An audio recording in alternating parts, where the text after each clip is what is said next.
বব কি বনাইছা? মই জুই ধৰিছো, তুমি দেখিছানে নাই? তোমাৰ গালত কোনে ইমান ৰং সানিলে? এই ঘৰৰ মাটো পিতেকে আহি পেলাই লগাই দিলে। মই দুপৰীয়া সময়ত এতিয়া ভাত বনাব লাগে, সি আহি ঘপককৈ আহি লগাই দিলে। সি মুখ চুখ ধোৱাই নাই এতিয়াও, গম পাইছা? এইফালে দেৰিও হৈছে।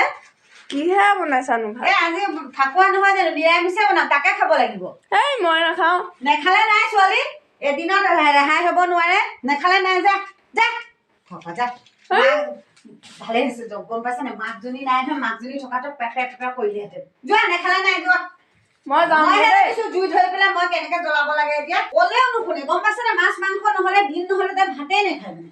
তাই ইমান উৎপাত মানে, তাই ইমান উৎপাত। পঢ়িব দিলে আকৌ নপঢ়ে, কথাটো গম পাইছা নে? যোৱা যোৱা, মায়ে কৈ দিবা। মই মাৰলে ভয় নকৰো, যোৱা। মই কৈ দিম, গম পাবা। এতিয়া জুই অথনিৰ পৰা ধৰি এতিয়ালৈকে জুই কুৰা ধৰিব পৰা নাই। বনাই দি লাগিব, পাচলি চাচলি আছে, তাকে বনাম, তাকে খাবা আজি। যোৱা, হ'ব যোৱা। বৰকে লাগ চাহ হ'ব জীয়েকজনী।